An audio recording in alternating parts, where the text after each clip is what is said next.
જમ્મુ કાશ્મીરના પ્રવાસે ગયેલા પાલનપુરના 20 પ્રવાસીઓ ફસાયા છે। વરસાદના પગલે ભેખડો ધસી પડતા અટવાયેલા પ્રવાસીઓનું જલ્દી રેસ્ક્યુ થાય તેવી માંગ પરિવારજનો કરી રહ્યા છે। પાલનપુરના 20 પ્રવાસીઓ 12 એપ્રિલ પાલનપુરથી જમ્મુ કાશ્મીરના પ્રવાસે ગયા હતા।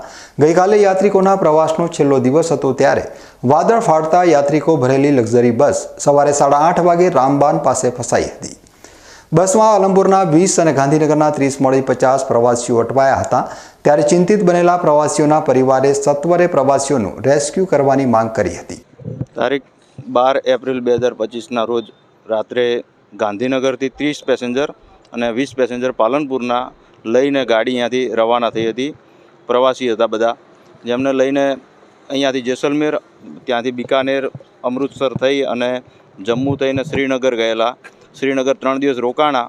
તારીખ 19/4/2025ના રોજ સાંજે રાત્રે 9-10 વાગ્યાના આસપાસ ત્યાંથી શ્રીનગરથી ગાડી રવાના થયેલી હતી, જે રામબાન વિસ્તારમાં રાત્રે 3 વાગ્યા આસપાસ ગાડી પહોંચી અને એ દરમિયાન ત્યાં ભારે વરસાદ અને વાવાઝોડું ચાલુ થઈ ગયેલ। ત્યાં પહાડી વિસ્તાર, પર્વત વિસ્તાર હતો, ત્યાં ગાડી ક્યાંય ઊભી રહી શકે એવી પરિસ્થિતિ ન હતી અને પછી અચાનક વાદળ ફાટવાથી ત્યાં ભારે પૂર આવી ગયું અને રસ્તા, રોડ બધા ધોરાઈ ગયા અને મિલકતની જાનહાની વધારે ત્યાં આગળ થયેલી। અને આપણી ગાડી ત્યાં આગળ સેફ સાઈડ છે, પણ જંગલ વિસ્તાર છે, ત્યાં આગળ પીવાનું પાણી કે કોઈ સુવિધા ન હતી, એટલે તંત્રને આપણે જાણ કરી અને સરકાર દ્વારા યોગ્ય પગલાં લીધા। ત્યાંની સરકારને સંકલન કરીને ત્યાંના કલેક્ટર સાથે વાત કરી અને ત્યાં આગળ મદદ કરેલ છે।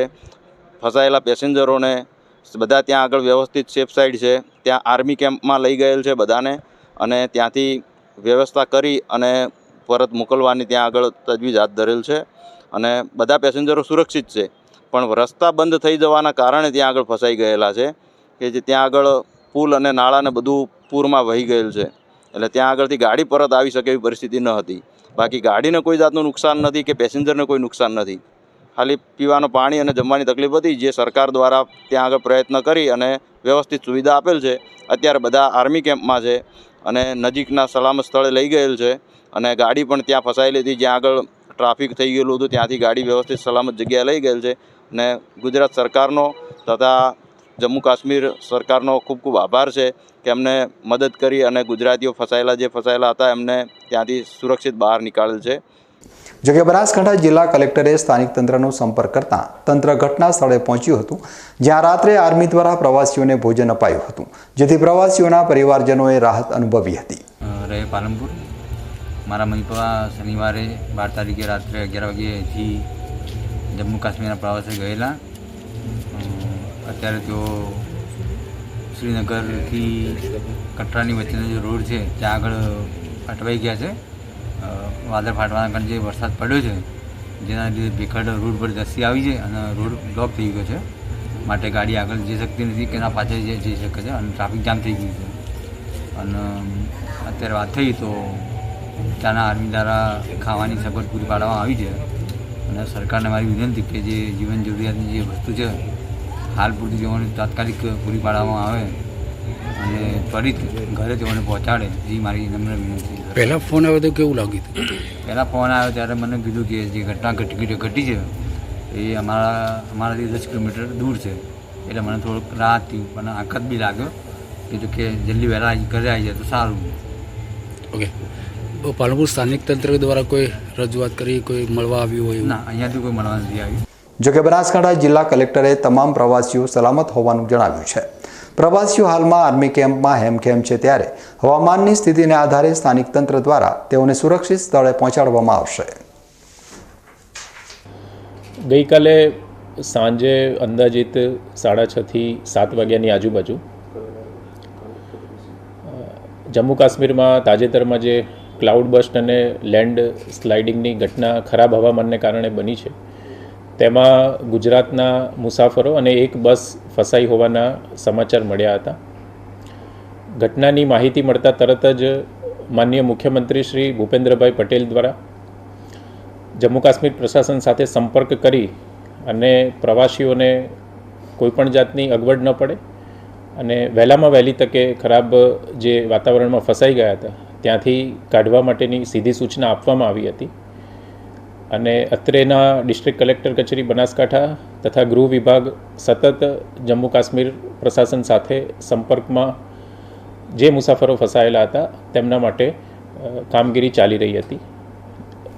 આ જે મુસાફરો હતા એમાંથી કુલ 50 લોકો ગઈકાલે રાત્રે ફસાયેલા હતા, જેમાં પાલનપુરના 17, વડગામના 11, ગાંધીનગરના 19 અને મહેસાણા જિલ્લાના 3 એમ કુલ 50 મુસાફરો હતા, જેમાંથી 24 પુરુષો અને 26 મહિલાઓ હતી.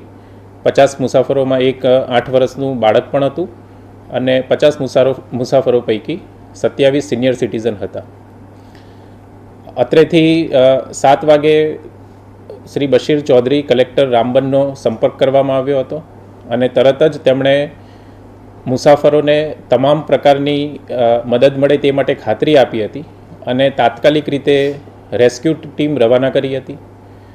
પરિસ્થિતિ ત્યાં આગળ થોડી ખરાબ હતી, એટલે અંદાજિત 6.5 કિલોમીટરના અંતરેથી રેસ્ક્યુ ટીમનું વાહન જઈ શકે એવું ન હતું.